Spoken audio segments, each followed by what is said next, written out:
Hi friends, welcome to Daily Current Affairs. January 5 and 6, January 5 and 6, 2025లో ఉన్నటువంటి current affair చూద్దామండి. ఇందులో మొదటి అంశం నావికా సాగర్ పరిక్రమ 2 అండి.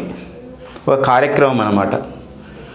భారత నావికాదళం ప్రారంభించినటువంటి ఈ యొక్క కార్యక్రమం నావికా సాగర్ పరిక్రమ 2 న్యూస్లో ఉందన్నమాట. దానికి సంబంధించిన విశేషాలు చూద్దామండి. అండ్ నెక్స్ట్ వచ్చేసి భారతదేశం మరియు ఆఫ్రికా ఖండ దేశమైనటువంటి సెనెగల్ దేశాలు సంయుక్తంగా ఒక నావికా విన్యాసాన్ని జాయింట్గా నిర్వహిస్తున్నాయి. Jointly naval exercise that is PAS-6 2025. దానికి సంబంధించిన విశేషం చూద్దాం. అండ్ మార్క్ మ్యాక్ క్రిండిల్ అండి. ఏంటండి మార్క్ మ్యాక్ క్రిండిల్ అంటే ఇక్కడ జనరేషన్ బీటా అని చెప్పేసి అంటామన్నమాట. దానికి సంబంధించిన ఒక అంశం మనకు న్యూస్లో ఉంది. ఈ జనరేషన్ ఆల్ఫా తర్వాత జనరేషన్ బీటా అని చెప్పేసి అంటారు. ఇట్లా 2025 నుండి 2039 వరకు ఈ మధ్యకాలంలో పుట్టిన వాళ్ళని ఇక్కడ జనరేషన్ బీటా వ్యక్తులుగా పిలుస్తారనమాట. అలాంటప్పుడు మన భారతదేశంలో ఎవరు జన్మించారు జనరేషన్ బీటాలో అంటే మొదటిగా 2025 జనవరిలో ఎవరు జన్మించారు, అది వారే మార్క్ మ్యాక్ క్రిండిల్ అన్నమాట. అది చూద్దామండి. అండ్ నెక్స్ట్ వచ్చేసి state Bank of India released A report on the poverty అంటే పేదరికం పైన అధ్యయనం చేస్తూ ఒక కంపారిజన్ స్టడీని ఇవ్వడం జరిగింది మనకి స్టేట్ బ్యాంక్ ఆఫ్ ఇండియా. 2011-12 నుండి 2023-24 మధ్యలో పేదరికాల స్థాయిలు రూరల్ అండ్ అర్బన్ ఏరియాస్లో ఎలా ఉన్నాయి అని చెప్పేసి ఒక నివేదిక ఇవ్వడం జరిగింది అనమాట. అండ్ నెక్స్ట్ వచ్చేసి వెరీ ఫేమస్ న్యూక్లియర్ సైంటిస్ట్ అణుశాస్త్రవేత్త అయినటువంటి మన భారతీయ శాస్త్రవేత్త రాజగోపాల చిదంబరం గారు మరణించడం జరిగింది ఈ పాజిటివ్ డే అనమాట. వారి యొక్క చూద్దామండి. అండ్ 18th ప్రవాసీ భారతీయ సమిత్ 18వ ప్రవాస భారతీయ సదస్సు అనేది జనవరి 8 నుండి 10, 2025లో మనకి ఒడిషాలోని భువనేశ్వర్లో నిర్వహిస్తున్నారు. మరి diaspora contribute to a Viksit Bharat అనే ఇతివృత్తం నిర్వహిస్తున్నారు. ఆ నేపథ్యం చూద్దామండి. ఇందులో అంటే ఇవి ఈరోజు ఈ 2 డేస్లో ఉన్నటువంటి ఇంపార్టెంట్ కరెంట్ అఫైర్స్. ఇప్పుడు 1 by 1 మనం డిస్కస్ చేసుకునే ప్రయత్నం చేద్దాం.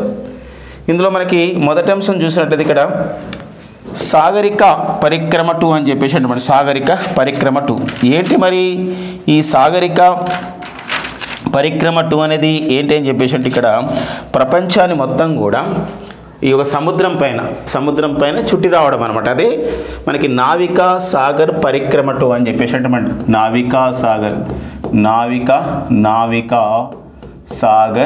ఒక పరిక్రమ 2 అని చెప్పేసి అంటే వెరీ వెరీ ఇంపార్టెంట్.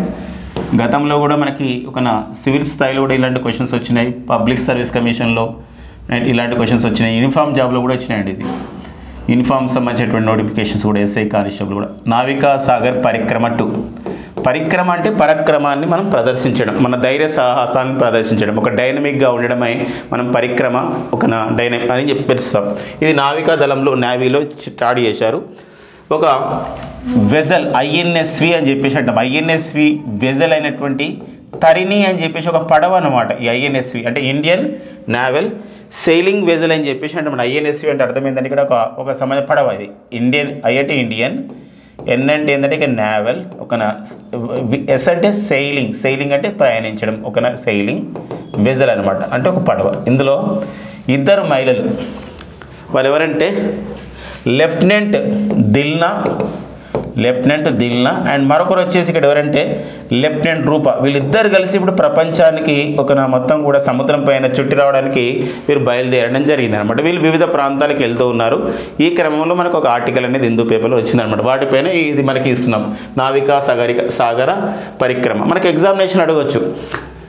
ప్రపంచాన్ని మొత్తం కూడా సముద్రం పైన చుట్టి రావడానికి నావికా సాగర్ పరిక్రమ 2 అనే కార్యక్రమాన్ని భారత నావికాదళం చేపడితే ఏ వెజల్ని వాడుతున్నారు, ఏ నౌకను వాడుతున్నారు, ఏ షిప్ను వాడుతున్నారు అంటే INSV తరిని వాడుతున్నారు ఒక అంశం. అండ్ నెక్స్ట్ వచ్చేసి ఎవరు ఇందులో ఒక ఉన్నారు లీడ్ చేస్తున్నారంటే 2 మహిళలు.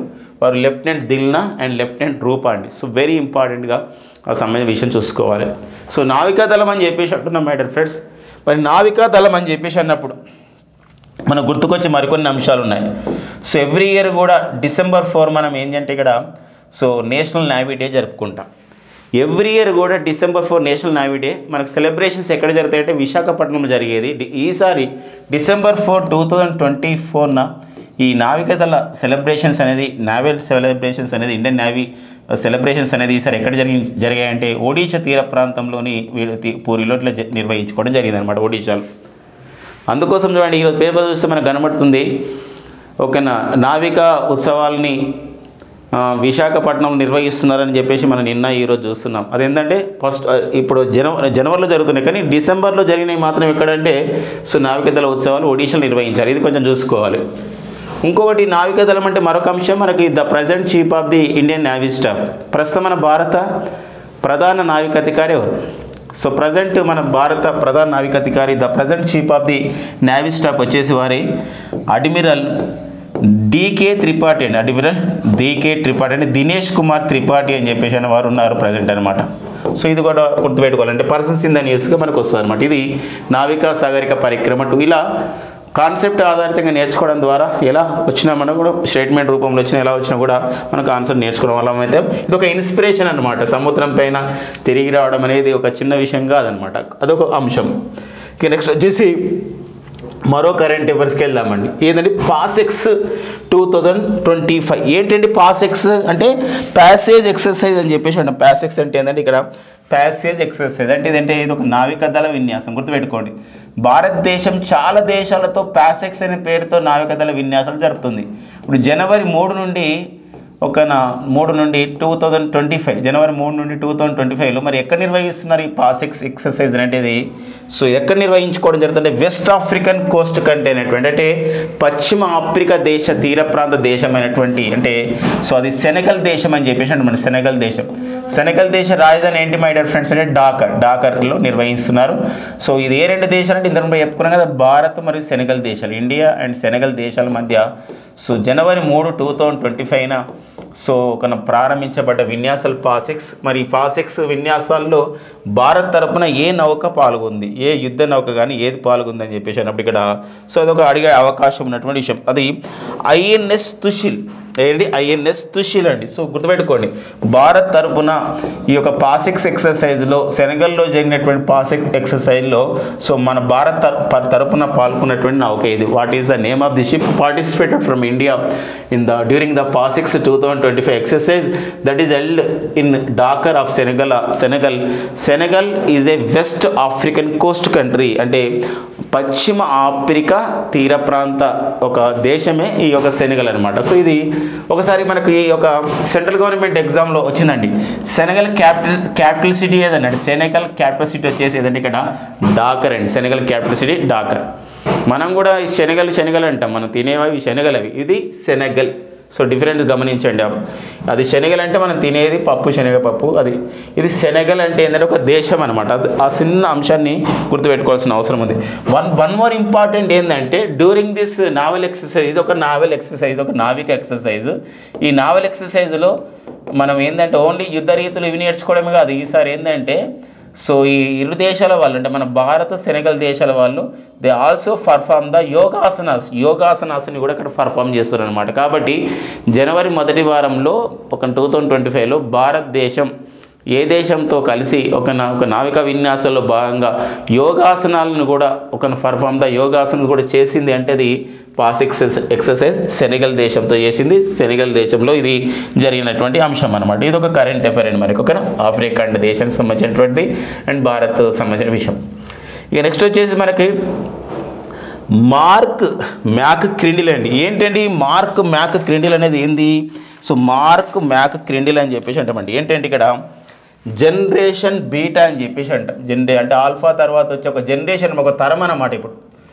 సో ఈ యొక్క మార్క్ మ్యాక్ క్రిండిల్ సో ఈ జన్మించడం జరిగిందనమాట మన దేశంలో మిజోరం రాష్ట్రంలో. మన దేశంలో మిజోరం రాష్ట్రంలో December 31 అర్ధరాత్రి 2024 అంటే ఏంది జనవరి 2025న మన దేశంలో జన్మించినటువంటి తొలి సంబంధించినటువంటి ఒక బేబీ అనమాట. ఏం పేరు? Mark Mac క్రిండిల్.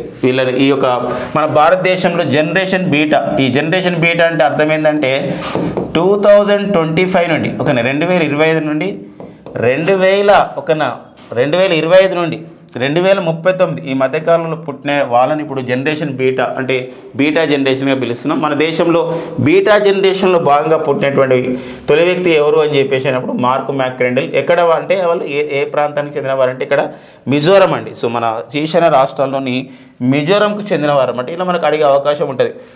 మన దేశంలో ఇప్పుడు 100వ కోట్ల శిశువు అని చెప్పేసి లేదా ఇట్లా కొన్ని ఇలాంటి అడుగుతున్న నేపథ్యం ఉంటుంది. మన ప్రపంచంలో 800 కోట్ల శిశువు ఏంది, ఇలాంటి క్వశ్చన్స్ అడుగుతున్నారు గతంలో. మళ్ళీ మనకి పర్సన్స్ ఇన్ ద న్యూస్లో ఇవి చాలా చాలా ఇంపార్టెంట్గా ఉంటాయి అన్నమాట. ఇక నెక్స్ట్ వచ్చేసి వెరీ వెరీ ఇంపార్టెంట్ అండి మనకి ఏంటంటే ఈ యొక్క పావర్టీ ఎరాడికేషన్ పైన ఒక అంటే మనకి పేదరిక నిర్మూలన పైన కానివ్వండి, పేదరికం సంబంధించిన ఇన్ఫర్మేషన్ పైన మనకి క్వశ్చన్స్ ఇక్కడ కరెంట్ ఎకనామిక్ పాయింట్ ఆఫ్ వ్యూలో ఏ కాంపిటేటివ్ ఎగ్జామ్స్ రాసినా అడుగుతున్న నేపథ్యం ఉంది. స్టేట్ బ్యాంక్ ఆఫ్ ఇండియా వాళ్ళు ఏం చేశారంటే ఒక రీసెర్చ్ వాళ్ళు స్టేట్ బ్యాంక్ ఆఫ్ ఇండియా ఈ రీసెర్చ్ గ్రూప్ ఉంటుంది అనమాట. అంటే పరిశోధన గ్రూప్ ఒక రిపోర్ట్ ఇచ్చింది.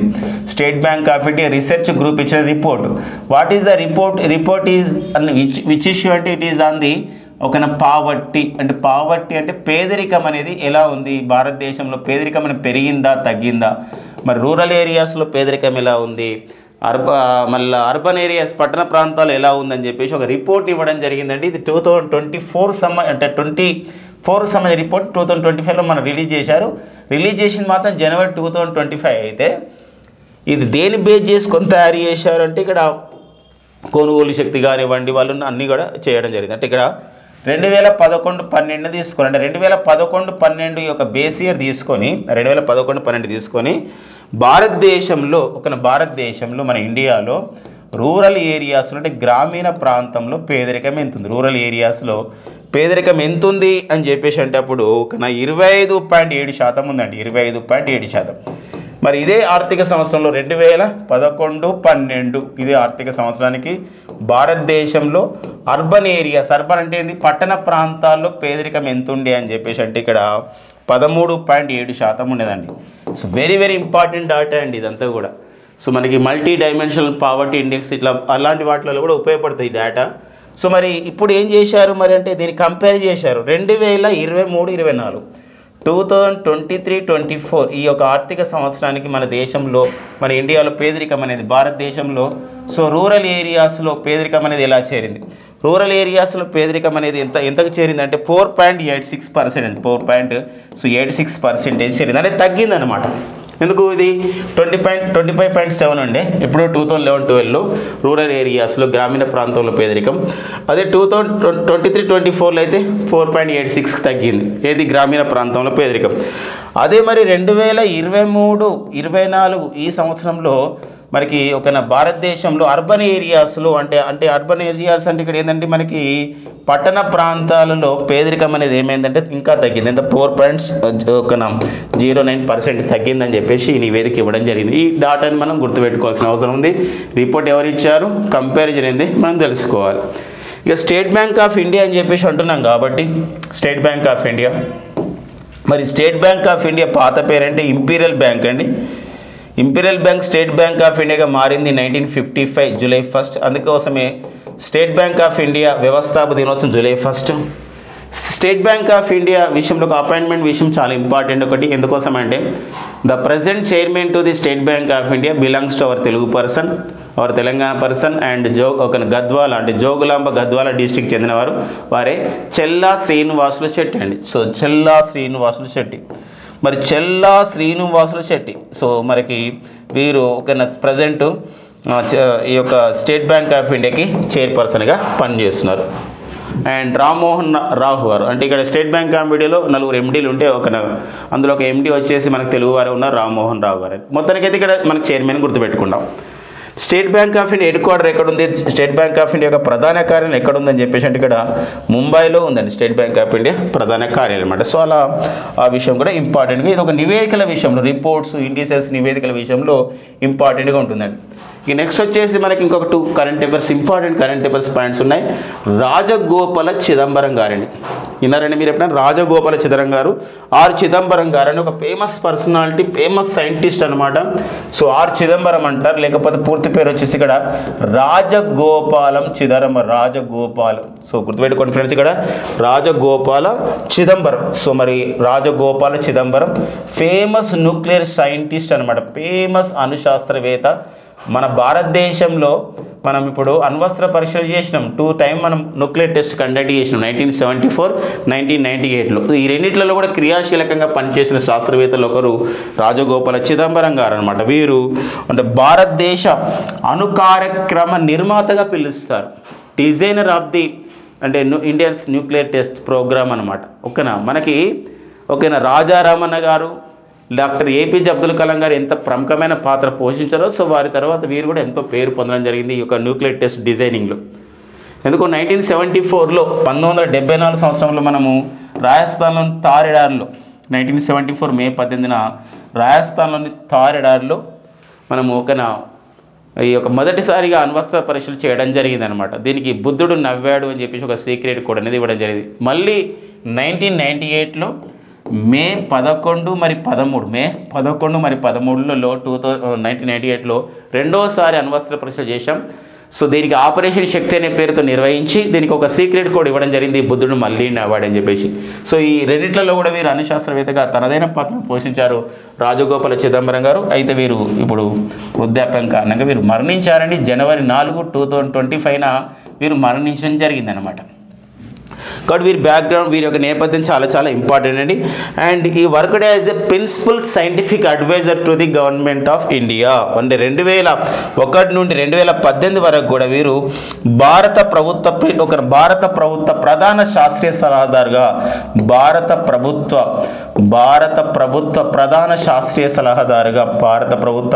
ప్రధాన శాస్త్రీయ సలహాదారుగా వీరు పనిచేయడం జరిగింది. Scientific adviser to the Government of India అనమాట. సో ఎప్పుడంటే మీరు 2001 to 2018 వరకు కూడా ఈ పదవిలో ఉన్నారంటే సుమారు 18 years ఉన్నారంటే చూడండి వీరు ఎంత మన భారతదేశ శాస్త్ర సాంకేతిక రంగానికి ఎంత సేవలు చేశారని చెప్పేసి చెప్పొచ్చు అనమాట. అంతేకాకుండా సో ఈ ఆల్సో వర్క్డ్ యాజ్ ఏ అతను ఒక సైంటిస్ట్, ఒక డైరెక్టర్గా మనకి ఇతను బార్క్లో కూడా బాబా అటామిక్ రీసెర్చ్ సెంటర్ అని చెప్పేసి అంటాం. 1992 93లో వీరు బార్క్లో కూడా సైంటిస్ట్గా పనిచేశారు. Bhabha atomic research centre located at Trombay in ముంబైలోని ట్రాంబేలో ఉంటుంది, అక్కడ పనిచేయడం జరిగింది. భారత అణుశక్తి సంస్థ అండి వీరు 1993 నుండి 1993 సంవత్సరం నుండి సో మరి 2000 సంవత్సరం వరకు కూడా వీరు మనకి atomic energy commission of India భారత అణుశక్తి సంస్థ ఉంది, దీని కూడా చైర్మన్గా పనిచేయడం జరిగిందనమాట. అంతేకాకుండా ఆస్ట్రియా రాజధాని వియన్నా కేంద్రంగా పనిచేస్తున్నటువంటి ఇంటర్నేషనల్ అటామిక్ ఎనర్జీ ఏజెన్సీ ఈ సంస్థలో వీరు బోర్డ్ ఆఫ్ గవర్నర్స్లో చైర్మన్గా కూడా పనిచేయడం జరిగిందనమాట. ఐఏఈలో కూడా పనిచేశారు. సో అలాంటి నేపథ్యం వీరు చేస్తున్నటువంటి కృషికి గాను 1975లో మన భారత ప్రభుత్వం భారతదేశ అత్యున్నతమైనటువంటి పౌర పురస్కారాల్లో ఒకటి 4వ పౌర పురస్కారమైనటువంటి పద్మశ్రీ అవార్డు ఇవ్వడం జరిగింది.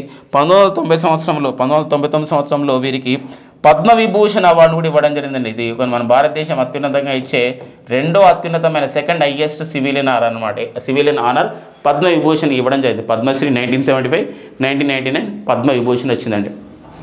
ఇది అంటే ఇటీవల మరణించినటువంటి లేదా ఇటీవల వార్తలు ఉన్నటువంటి సైంటిస్ట్ అయినటువంటి రాజగోపాలం చిదంబరం గారి యొక్క విషయంలో సరికాంది సరైనది అన్నప్పుడు ఈ కాన్సెప్ట్ మొత్తం నేర్చుకోవాలి. తమిళనాడుకి చెందినవారు వీరు.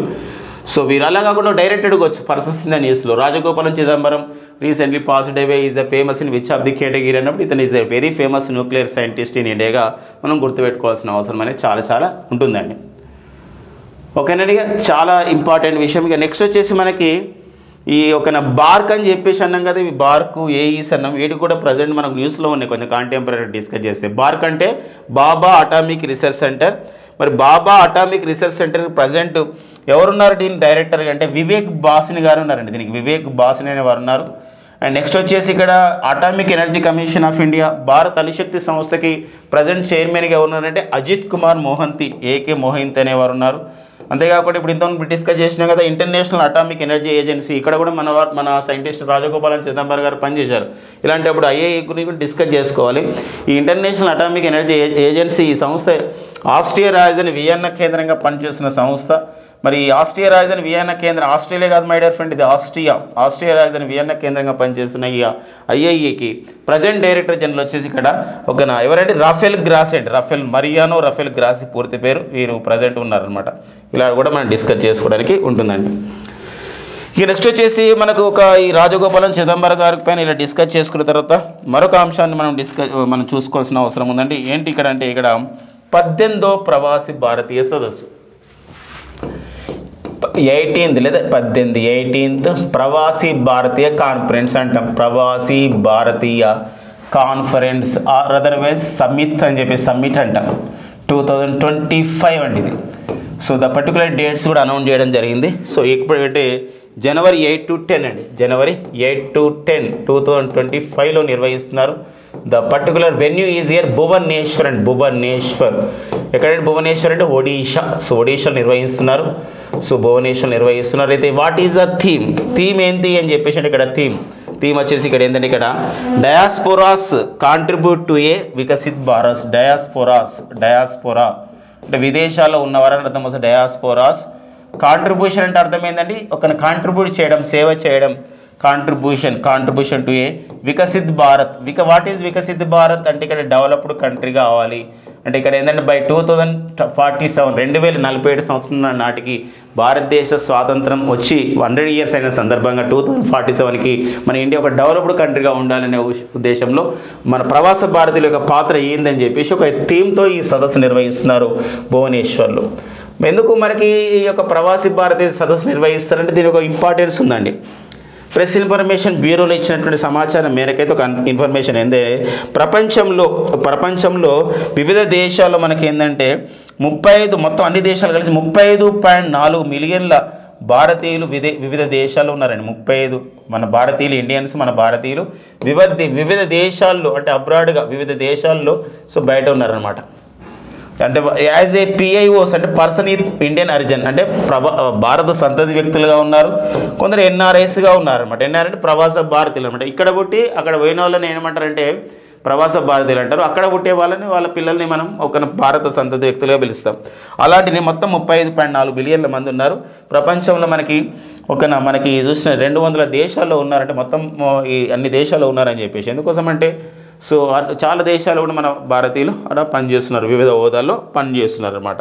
అది పర్సన్ ఆఫ్ ది ఇండియన్ ఒరిజిన్గా ఎంతమంది ఉన్నారంటే 19.5 మిలియన్స్ ఒక పర్సన్ ఆఫ్ ది ఇండియన్ ఒరిజిన్గా అంటే భారత సంతతి వ్యక్తులుగా అక్కడ ఉన్నారు. 15.8 ఒక మిలియన్స్ ఇక్కడ ఏంటంటే ఎన్ఆర్ఐస్ ఉన్నారని చెప్పేసి ఈ యొక్క ప్రెస్ ఇన్ఫర్మేషన్ బ్యూరోలో వచ్చినటువంటి సమాచారం అంట. సో ఇలాంటి నేపథ్యంలో మరి ప్రవాస భారతీయ సదస్సును ఎందుకు నిర్వహిస్తున్నారు, ఏంది ఉద్దేశం అంటే దీని ఒక బ్యాక్గ్రౌండ్ ఉందండి. గాంధీ దక్షిణాఫ్రికాకి వెళ్ళాడనమాట. మన మహాత్మా గాంధీ దక్షిణాఫ్రికాలో వెళ్ళి మళ్ళీ 1893లో వెళ్ళి మళ్ళీ 1915 జనవరి 9న తిరిగి వచ్చాడు. సో మరి తిరిగి వచ్చి మన భారతదేశ స్వాతంత్ర సంగ్రామంలో పాల్గొనడం జరిగింది. వారి నాయకత్వంలోనే సో 1947 ఆగస్టు 15న మనకి దేశానికి స్వాతంత్రం వచ్చింది. అందుకోసమే గాంధీ దక్షిణాఫ్రికాకి వెళ్ళాడు 1893లో. 1915 జనవరి 9న తిరిగి వచ్చాడు. జనవరి 9. అందుకోసమే జనవరి 9ని ప్రవాస భారతీయ దినోత్సవంగా ఎన్ఆర్ఐ డేగా మన భారత ప్రభుత్వం ప్రకటించిందనమాట. అందుకే 2003 సంవత్సరం నుండి ప్రతి సంవత్సరం కూడా ఇలా ప్రవాస భారతీయుల దినోత్సవాన్ని నిర్వహించుకోవడం జరుగుతుంది. సో అది నేపథ్యం అనమాట. ఇది 18th ప్రవాస భారతీయ సదస్సు యొక్క ఇంపార్టెన్స్గా మనం చూసుకోవాల్సిన అవసరం అనేది ఉందన్నమాట. ఇవి ఎగ్జామినేషన్ పాయింట్ టేబుల్లో ఈరోజు నిన్న అంటే జనవరి 5-6 2025లో ఉన్నటువంటి కరెంట్ అఫైర్స్ అండి. Thank you friends and all the best.